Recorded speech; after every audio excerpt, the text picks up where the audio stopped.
नमस्कार दोस्तों, आज हम लोग पढ़ने वाले हैं निर्मल प्रकाशन बुक का क्लास 11 फर्स्ट सेमेस्टर का ज्योग्राफी। इससे पहले हम लोग ज्योग्राफी का यूनिट 2 का एक वन पॉइंट का कर चुका हूँ। अभी हम लोग यूनिट 2 का 2 करने वाले हैं। ठीक है, इससे पहले मैंने यूनिट 2 का एक करा दिया हूँ क्वेश्चन आंसर, आप जाकर के कर लीजिएगा। आज हम लोग करने वाले हैं यूनिट 2 का 2 वाला। यूनिट 2 का 2 आज हम लोग का होगा। चैप्टर का नाम है पृथ्वी की आंतरिक संरचना। ठीक है, तो आइए इसका हम लोग क्वेश्चन आंसर करते हैं।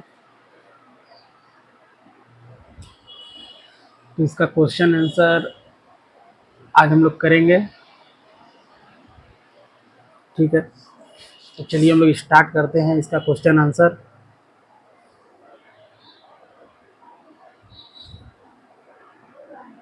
तो पहला क्वेश्चन है हमारा, पहला क्वेश्चन है कि पृथ्वी के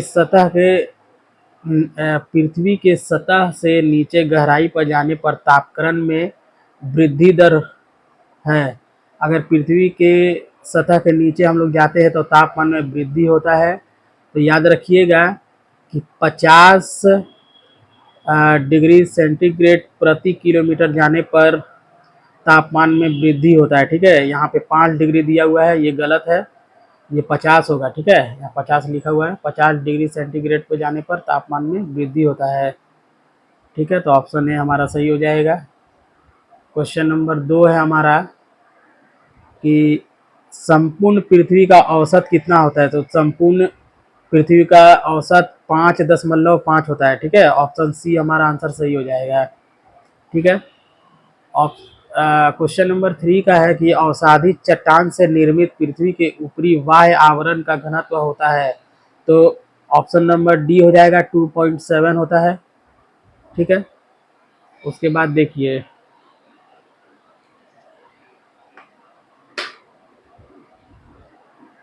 क्वेश्चन नंबर 4 है हमारा कि गुरुत्वाकर्षण कहाँ पर अधिक होता है। तो गुरुत्वाकर्षण ध्रुवों पर सबसे अधिक होता है। तो ऑप्शन ए हमारा सही हो जाएगा। उसके बाद देखिए क्वेश्चन नंबर 5 है कि पृथ्वी के अंतरतम यानी कि कोर, अंतरतम का मतलब होता है कोर का घनत्व लगभग है। तो कितना है, 11 है। ठीक है, question number option number A सही हो जाएगा 5 का। ठीक है, अंतरतम मतलब होता है कोर। ठीक है, उसके बाद देखिए 6 नंबर है कि निम्नलिखित में से कौन भूगर्भ की जानकारी का प्रत्यक्ष साधन है। तो भूगर्भ का प्रत्यक्ष जानकारी हमें ज्वालामुखी के द्वारा मिलता है। ठीक है, क्योंकि ज्वालामुखी पृथ्वी के आंतरिक भाग में होता है। आंतरिक भाग में जब मैग्मा जब बाहर निकलता है तो ठंडा होकर वो लावा बनता है। ठीक है, तो ज्वालामुखी से निकलने वाले तरल पदार्थ को हम लोग बोलते हैं क्या, मैग्मा। और जब मैग्मा ठंडा हो जाता है तो उसको हम लोग लावा बोलते हैं। और ज्वालामुखी से केवल गैस, मैग्मा इत्यादि ही बाहर नहीं निकलता है, बल्कि बहुत सारे मात्रा में जलवाष्प भी बाहर निकलता है। ठीक है, जलवाष्प की भी मात्रा अत्यधिक होती है, तो याद रखिएगा। ठीक है, जो जो पॉइंट होगा वो मैं क्लियर करता हुआ जाऊंगा, आप टेंशन ना ले। किस वैज्ञानिक ने सर्वप्रथम भूकंप लहरों का उपयोग करके पृथ्वी के आंतरिक भाग को जानने का प्रयास किया? तो हो जाएगा ऑप्शन डी, गुटेनबर्ग। ठीक है, उसके बाद देखिए निम्नलिखित में से कौन सी भूकंप लहरें अनुदेय है। तो पी लहरें यानी प्राथमिक लहरें। और प्राथमिक लहरें का एक विशेषता है कि ये तीनों अवस्थाओं से गुजर सकता है, ठोस, द्रव, गैस, तीनों अवस्थाओं से पी लहर गुजर सकता है। ठीक है, और एस लहर जो है वो केवल ठोस भाग से गुजर सकता है, मगर तरल भाग से एस लहर नहीं गुजर सकता है। ठीक है, यहाँ तक ठीक है। एल लहर को हम लोग धारातलीय लहर बोलते हुए केवल धारातल में ही वो उत्पन्न होता है। ठीक है, इसलिए इसको एल लहरें हम लोग बोलते हैं। यहाँ तक क्लियर है। तो पी लहर जो है वो तीनों माध्यम से गुजर सकता है, ठीक है। और पी लहर को ही अनुदेह तरंग भी कहते हैं हम लोग। तो निम्नलिखित में कौन सा भूकंप लहरों को अनुदेह है? तो अनुदेह कौन है? पी लहर। तो ऑप्शन ए हमारा सही हो जाएगा। उसके बाद देखिए, निम्नलिखित में से कौन सी भूकंप लहरें ठोस, तरल, गैस तीनों माध्यम से गुजर सकता है? तो मैं अभी बता चुका हूं कि तीनों माध्यम से पी लहरें गुजर सकती है, ठीक है। तो ऑप्शन में दिया है पी तथा एस लहरें, पी एवं एल लहरें, एस लहरें। इसमें देखिए ऑप्शन में कोई नहीं दिया, तो पी लहर हमारा आंसर हो जाएगा, ठीक है। पी हो जाएगा, मतलब प्राथमिक लहरें या प्राथमिक भूकंप लहरें जो तीनों माध्यम में ठोस से भी गुजरेगा, तरल से भी गुजरेगा और गैस से भी गुजर सकेगा। लेकिन याद रखिएगा, एस लहरें केवल और केवल ठोस भाग से गुजरती है, लेकिन एस लहरें, जिसको हम लोग गौड़ लहरें भी बोलते हैं या सेकेंडरी लहरें भी बोलते हैं, वो तरल से नहीं गुजरेगा, ठीक है। यहाँ तक क्लियर है, समझ में आया ना? तो ठोस, तरल, गैस तीनों अवस्था से कौन गुजरेगा? प्राथमिक लहरें यानी पी लहरें। तो इसमें कोई नहीं दिया हो तो ऑप्शन नंबर डी हो जाएगा, इनमें से कोई नहीं, ठीक है। ज़्यादा क्लियर है। उसके बाद देखिए 10वां नंबर क्वेश्चन, किस वैज्ञानिक ने पृथ्वी के आंतरिक भाग की रासायनिक संरचना पर प्रभाव डाला? तो ऑप्शन हमारा डी हो जाएगा, गुटेनबर्ग, ठीक है। उसके बाद देखिए क्वेश्चन नंबर 11। क्वेश्चन नंबर 11 बोल रहा है कि मोह अंतराल या असंबद्धता पाया जाता है, ठीक है। मोह अंतराल या असंबद्धता पाया जाता है कहाँ पे? क्रस्ट और मेंटल के बीच में मोह अंतराल क्रस्ट और मोह के बीच में, ठीक है। तो ऑप्शन नंबर ए हमारा सही हो जाएगा। पृथ्वी की सबसे ऊपरी परत को भूपर्पटी यानी क्रस्ट कहते हैं, ठीक है। ऑप्शन ए हमारा सही हो जाएगा। भूपर्पटी की औसत मोटाई 100 किलोमीटर होता है, ऑप्शन सी हमारा सही हो जाएगा। उसके बाद देखिए 14 नंबर, सियाल का औसत घनत्व होता है तो 2.9 होता है, ऑप्शन ए सही हो जाएगा, ठीक है। सियाल की औसत गहराई होती है, सियाल की औसत गहराई 50 से 300 किलोमीटर तक होती है, ऑप्शन सी हमारा सही हो जाएगा।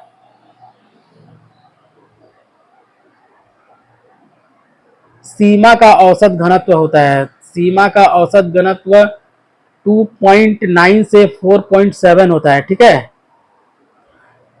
उसके बाद देखिए सीमा की गहराई होती है, सीमा की गहराई होता है 500 से 1000 किलोमीटर तक, ऑप्शन बी हमारा आंसर सही हो जाएगा, ठीक है।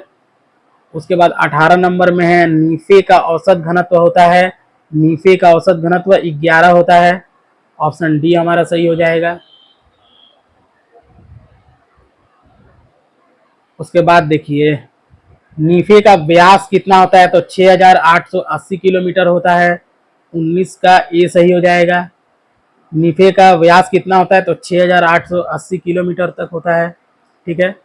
उसके बाद देखिए 20वां नंबर क्वेश्चन, 20 नंबर बोल रहा है, 20 नंबर बोल रहा है कि निचली भूपर्पटी तथा ऊपरी मेंटल की सीमा के मध्य की असंबद्धता या अंतराल, असंबद्धता को अंतराल भी कहते हैं, तो मोह अंतराल, ठीक है। मोह असंबद्धता, ठीक है। तो निचली भूपर्पटी तथा ऊपरी मेंटल की सीमा के मध्य की असंबद्धता को कहते हैं, तो मोह असंबद्धता कहलाता है या मोह अंतराल के नाम से हम लोग जानते हैं, तो ऑप्शन बी हमारा सही हो जाएगा, असंबद्धता, ठीक है। मोह असंबद्धता या मोह अंतराल के नाम से जानते हैं या मोह डिसकंटिन्यूटी के नाम से भी जानते हैं हम लोग इसको, ठीक है। उसके बाद देखिए 21 नंबर, गुटेनबर्ग असंबद्धता है तो अंतराल, यानी कि अंतराल को हम लोग बोलते हैं यहाँ पे कोर और मेंटल, ठीक है। अंतराल को हम लोग अंतरतम, माफ कीजिएगा, अंतरतम इसको बोलते हैं हम लोग। गुटेनबर्ग असंबद्धता है अंतर अंतरतम एवं मेंटल। अंतरतम का मतलब होता है कोर और मेंटल का मतलब होता है मेंटल, ठीक है। तो कोर एवं मेंटल के बीच गुटेनबर्ग असंबद्धता पाया जाता है, तो ऑप्शन ए हमारा सही हो जाएगा, ठीक है। अंतरतम को हम लोग क्या बोलते हैं, कोर, याद रखिएगा। उसके बाद देखिए,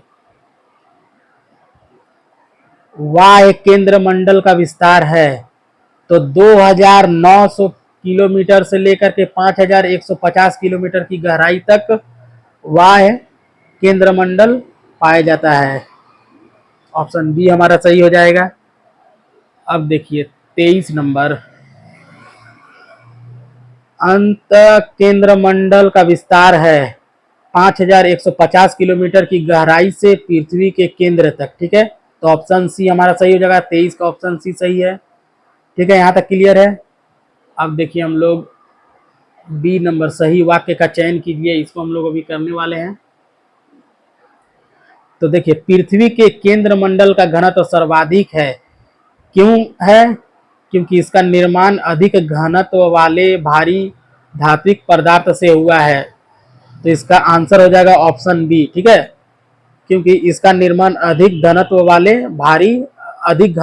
भारी धात्विक पदार्थ से हुआ है, ठीक है। तो ऑप्शन बी हमारा एक का ऑप्शन बी सही हो जाएगा। फिर देखिए, प्राथमिक भूकंप लहरें की गति ठोस माध्यम में अधिक होती है, तरल माध्यम में अधिक होती है, या गैस माध्यम में अधिक होती है? बताइए किस माध्यम में अधिक होती है? तो तीनों माध्यम में अधिक होती है, ठीक है। ठोस, द्रव, गैस, तीनों माध्यम से प्राथमिक लहरें गुजर सकती है। इसे अनुदेह तरंग के भी नाम से हम लोग जानते हैं, प्राथमिक तरंगों को, ठीक है। भूकंप का जो प्राथमिक तरंग है, और धारातल पे पहुंचने वाला सबसे पहला तरंग पी तरंग है, यानी प्राथमिक तरंग ही है, ठीक है। यही वाला सही हो जाएगा आंसर, ऑप्शन डी सही है। सभी माध्यम से एक समान रहती है, ठीक है। ठीक है, उसके बाद देखिए क्वेश्चन क्या पूछा था।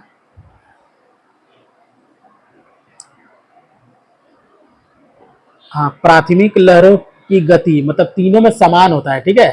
तीनों में समान होता है, मतलब कहने का मतलब है तीनों माध्यम से गुजर सकता है, इसलिए तीनों में समान रहता है। यहाँ तक समझ में आया। और अनुदेह तरंग के नाम से भी प्राथमिक तरंगों को हम लोग जानते हैं, ठीक है।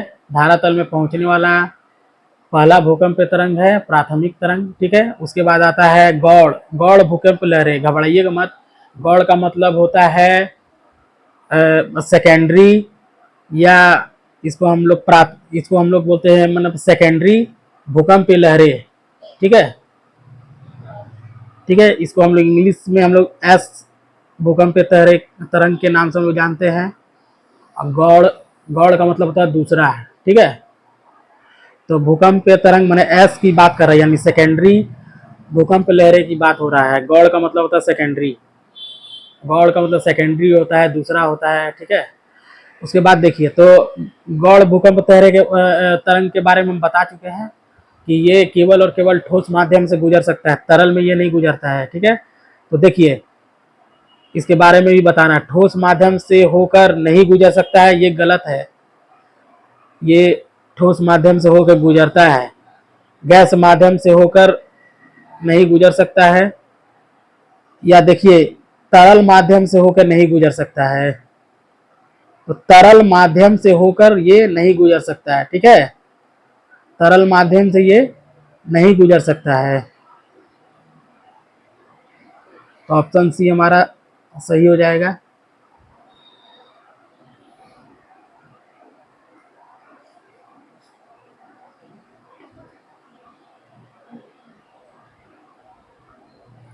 उसके बाद देखिए भूकंप के समय, देखिए भूकंप के समय केवल प्राथमिक लहर ही पृथ्वी के केंद्र भाग से होकर गुजर सकता है।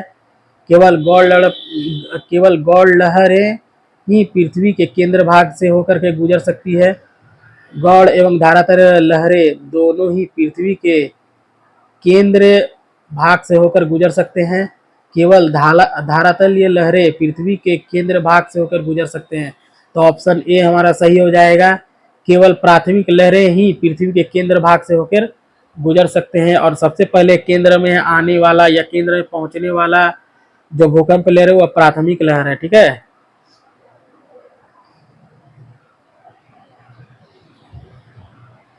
उसके बाद देखिए 5वां नंबर क्वेश्चन, भूपटल की संरचना हुआ है। भूपटल का संरचना कम घनत्व वाले अवसादी चट्टान से हुआ है। ठीक है, तो ऑप्शन ए हमारा सही हो जाएगा। उसके बाद देखिए सीमा सीमा में तेजाबी पदार्थ की अधिकता होती है, क्षारीय पदार्थ की अधिकता होती है, तेजाबी एवं क्षारीय दोनों पदार्थ की अधिकता होती है, या लोहे की अधिकता होती है। तो सीमा में क्या होता है, क्षारीय पदार्थ की अधिकता होता है। अब देखिए ये क्षार है या अम्ल, ये कैसे डिसाइड होगा। तो जब भी कभी सिलिका की मात्रा 70% से अधिक होता है तो वो चीज अम्ल होता है, और 70% से कम सिलिका पाया जाता है वो क्षार होता है। ठीक है, ये याद रखिएगा। उसी से हम लोग अम्ल और क्षार को मतलब डिसाइड करते हैं कि कौन सा अम्ल है कौन सा क्षार है। अगर सिलिका की मात्रा 70% से अधिक होगी तो वो चीज़ अम्लीय होगा, और सिलिका की मात्रा जिसमें भी 70% से कम होगा तो वो चीज़ क्षारीय होगा। ये चीज़ को जान के रखिएगा। ठीक है, तो सीमा में 70% तो पाया नहीं जाता है सिलिका की मात्रा, तो क्या हो जाएगा, पाया जाता है मगर 70% नहीं पाया जाता है। ठीक है, तो ये क्षार्य है। ठीक है, ऑप्शन बी हमारा सही हो जाएगा, सीमा क्षार्य पदार्थ की अधिकता होती है। ठीक है, उसके बाद देखिए दुर्बलता मंडल है। तो देखिए दुर्बलता मंडल पाया जाता है ऊपरी मेंटल। ठीक है, ऊपरी मेंटल का ऊपरी भाग में दुर्बलता मंडल पाया जाता है। ठीक है, ऊपरी मेंटल का ऊपरी भाग में दुर्बलता मंडल पाया जाता है। ठीक है, यहाँ तक क्लियर है। उसके बाद देखिए वाय केंद्र मंडल तथा केंद्र मंडल, अच्छा वाय केंद्र मंडल तरल अवस्था में होना चाहिए क्योंकि गौड़ भूकंप लहरें यहाँ लुप्त हो जाती है, प्राथमिक लहरें यहाँ लुप्त हो जाती है, प्राथमिक भूकंप लहरें की गति यहाँ सर्वाधिक होती है, गौड़ भूकंप लहरें की गति यहाँ सर्वाधिक होती है। देखिए वाय केंद्र मंडल तरल अवस्था में होना चाहिए क्योंकि देखिए यहाँ क्या होता है, गौड़ माने सेकेंडरी या एस जो वेव्स है वो क्या होता है, गौड़ भूकंप लहरें यहाँ लुप्त हो जाती है। देखिए जो गौड़ या सेकेंडरी भूकंप लहरें वो तरल माध्यम में वो प्रवेश नहीं कर, जैसे वो तरल माध्यम में प्रवेश करेगा वो इसी तरह वो एस या गौड़ भूकंप लहरें लुप्त हो जाती है। ठीक है, यहाँ तक क्लियर है, तो ऑप्शन ए हमारा सही हो जाएगा। ठीक है, तो दोस्तों आज हम लोगों ने यहाँ तक क्लियर किया है और आगे के वीडियो में हम लोग यहाँ तक को देख लेंगे। ठीक है, तब तक के लिए मिलते हैं हम लोग। धन्यवाद, फिर एक वीडियो के साथ मिलेंगे। आप लोग तैयार रहिएगा कल। नमस्कार।